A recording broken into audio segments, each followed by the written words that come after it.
Good morning, my beautiful Nigerians. How are you all doing today? I'm sure you're surprised to see myself and Zainab this morning, but yes, we'll be taking you on our lifestyle segment of the weekend show. How are you doing today, Zainab? I'm doing great, Aisha, and you? I'm fine. I'm I excited to mean, have you. the week, the week was fantastic, and of course, I'm excited to be here today. Yes. You look great yourself, Zainab. Oh, you look amazing Thank as you. usual. All right, now let's all get right into it. Today we'll be discussing climate justice and climate change. Climate-related disasters and their impact on communities are increasing in frequency and intensity across the globe.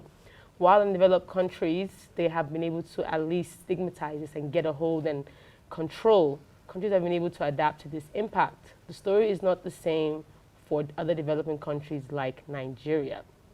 According to recent World Bank report, 73% of the country's population is living below the poverty line. Wow. This is obviously, crippling and sad, but it also means that the multiplying effects of climate change and conflict is almost times two. We're here to discuss today the shocks and the effects of climate change and justice. With us on our guest list, we have. And our guest this morning, we have Dr. Emmanuel John, Engineer Emmanuel John, sorry, who is the Executive Director of Oceanwell Limited. Mobility, sorry. And then we also have Anthony Erumosele. He is a social and political advocate and also, an analyst. He fights for the rights of others. It's exciting to have you in the studio this morning and to be able to have this conversation with you. Indeed. It's my pleasure. Thank you for having me. You're welcome. All right, so let's get straight into it. We know the climate change of Nigeria and the reports we have circling around is not so much on the positive side. But Nigeria is classified as one of the 10 most vulnerable countries to the impacts of climate change and national and natural hazards. What do you think about that? I think, firstly, to jump right into it, I would say when it comes to Nigeria being among the top lists you just mentioned, it has to do with our management system in our country. So we have, I'm going to talk and relate to the climate change as it pertains to happiness in Nigeria. We face a lot of hazard that has to do with maybe erosion. We have our seaways that are blocked and all that. These are ways that these things affect us in Nigeria and affect the populace as well. So when we talk about climate action and how it affects us in this part of the world, I would say lack of management actually makes all these things look bogus. Because if the proper management is in place in terms of managing our, let's talking about, like I mentioned earlier, erosion, curtailing, and even refuse disposal properly, not blocking the necessary channels of water movement and the rest. All these are the little ways and things we can do to ensure that we live in a better society, one that we don't have climate hazard or the effects or consequences affecting us as a people, and not also relinquishing the fact that it is important in our various little locales and communities. We talk about the effect and how this thing can affect us negatively, so that way people would learn to practice good measures that will help us live healthy as well. I hear you say management, and it reminds me of how every other year the Nigeria Meteorological Agency would give warnings about, the kind of rains to expect, the places that will be flooded, and it feels like despite these warnings, the same thing keeps happening. For example, look at what happened in Lugbe recently, where the entire community was, and it's a recurring situation. It's not like it's not happened before. So would you say it's a lack of will on the part of our political leaders, or the resources are just not there to respond to these climate disasters? Okay. Even though the message has been passed, but I think continuous lecturing and messaging is very important. That awareness. That awareness. It's one thing to pass an information. It's another thing to follow up on this information that has been passed. So if the state actors now, we're talking about a media agency, for instance, they talk about challenges, effect, and the importance of people taking cautions on all these issues. So it's important on the part of the citizen for us to follow up with them when it comes to messaging. You don't just announce things on the news or on newspaper and expect people. Let's talk about people that lives in the hard to reach areas. There are a lot of people that don't even read newspapers in our local suburbs in Wow. FCT.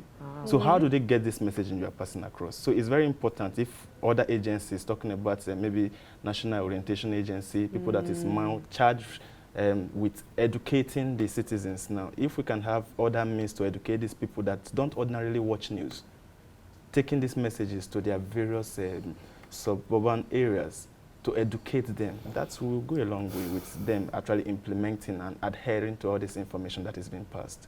I would agree with that. That is true. You're right on that.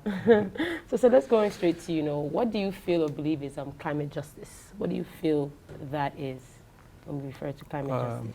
Thank you very much again for having me. I want to begin first of all from where he stopped, which is the fact that we have warnings given, yet the trouble came and we couldn't manage them. The fact remains that government has been able to identify that there is a problem coming. What did the authorities do beyond the announcement that there is going to be flood? And this is where management issues come in. The fact that you know there is going to be a problem means you have to plan a mitigation measure to ensure that the impact of it is less on people. And this is where we keep missing it. So it's not enough to identify that there are going to be issues. It is only enough if you plan enough to ensure that you can mitigate the impact of such a disaster that is coming. Let's talk about your person and the businesses that you run or the business that you run. What has been your personal experience with climate disasters? I mean, if you ask some people out there, they would say it's not a Nigerian problem. It doesn't really affect us. It's our Is that problem. I am a sustainable transport and road safety expert. And to that extent, all issues of climate change relating to transport are my core area of expertise. For instance, we have 28% of all emissions, CO2 emissions, coming from transport. Wow. And where are these happening? At the city centers, because the cars are in the city, they are not on the highways. The cars are in the cities. Majority of the cars are in the cities. And so you have lots of emissions that is touching the health of individuals. Why is our mortality rate 43%, for instance? A lot of people don't look at it because we inhale so much fumes, and emissions kills about 1.1 million people in Africa.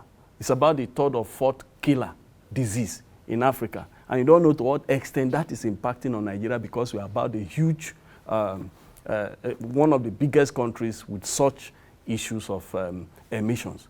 For instance, it may surprise you to know that 80% of all cars imported to Cotonou are coming to Nigeria. 70% of those imported to Togo are coming to Nigeria. And we have porous borders where vehicles come in and all of them not tested, they emit dangerous gases and nobody is in control of that. Of course, a lot of efforts are being done here and there, but many times we stop at efforts rather than getting results. And to that extent, there are huge emissions from the cars and we need to address it, which is one of the reasons I'm here to talk about the need for public transport development to mitigate the impact of climate change from the perspective of transport. Okay, let's bring it home a little. And you talk about these things. You talk about fuel emissions. You talk about its impact on the lives of Nigerians. Yeah. How, as a society, how does this then expand to affect us in terms of the quality of the life that we live, the food that we eat, how we're able to access certain services? And would you say that people living in, say, maybe rural communities are also affected by this? How then, what's the multiplying effects, as a whole? Okay, if you go to the rural communities, for instance, they drink from groundwater. Yes, from the rivers. And the rivers carries all the engine oils that we wash from our cars. Wow. The fuel that we throw out, the different environmental waste that comes from cars, from other sources, are all washed into the groundwater, which are drank raw in the rural communities. So to that extent, it's part of what is affecting their health. And so generally, whether you live in the village, you live in the town, wherever you live, climate change is affecting you because there are 1,000 waste being generated from different sources in terms of the environmental issues, and we're all victims of it.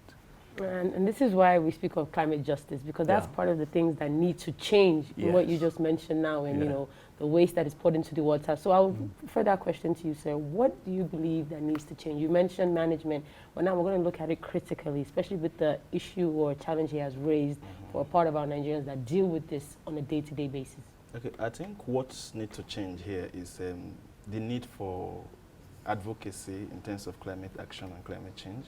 So talking about SDG 13 that has to do with climate action and change. So it is very important people begin to talk about these issues. I think a lot of people, there are NGOs, there are organizations that are beginning Yes. to take precedence in this space now. So talking about the importance of the effect now, not of climate change, of climate action, of hazard in the society. So if we continue in this messaging and begin to reach the right audience, I think people will begin to do the right thing and what is needful to ensure that we have a society that is healthy, if I will choose to use that word. Like he rightly mentioned, he talked about the effect affecting people in the rural area the same way it affects people in the urban area. So gone are those days when people believe that those in the village live healthier Or a life different than those in lifestyle. urban settings. Yeah. So Right. it's cut across board. Indeed. Because there are things that are peculiar to people in the city, like you talk about gas emission from cars, and in the village also we have like pipe-borne water issues, like people not having access to clean water. Yeah. That's already an issue as well. So it's cut across boards, regardless of where you are staying. So it's important, like I said, we keep on shining light on the messaging, Yes. advocating and talking about these issues. By us talking about these issues regularly, people they'll get informed and they'll be more aware of the issue as well. I agree with that. Let's still stay on you and talk about responses. We've used this word. We've used the words efforts. We've used the words results. We've used the words management. Would you say, how would you rate government's current response? I mean, is it that they are not doing anything at all? And if you say they are not doing anything at all, what exactly it is that needs to be done for starters? But if you think that they are doing something, what are those things that you would identify that government currently does to mitigate climate disasters? Okay, I think government is they are doing something, but is it enough? No. So I won't just rule out that the fact that they are not doing something. They are doing something. Sometimes for us to hear of all these things is because of their involvement in all this. It's just that they don't work in silos. So there are social enterprise or non-profit that do that. This is their thematic area that centers around climate action and climate change. And if they're operational in Nigeria, sometimes they don't just operate alone. They always involve the government in what they are doing. So one way or the other, they work in collaboration. Work hand in hand. They work hand in hand, and that way, I would not say the government is not involved. However, they don't need to leave all this thing out to the private individuals only. They have to also take full charge of these issues and continue to take the lead on this, then others can follow. So they are doing something, I would say, but not enough. They can still do more. Yeah, more can be done. That's a fine place to leave it, sir.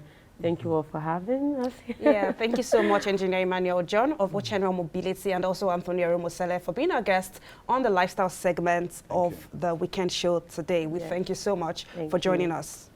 All right, and that's where we'll leave it for lifestyle. We have more coming up on the Weekend Show. Stay tuned. Don't go anywhere. Yeah.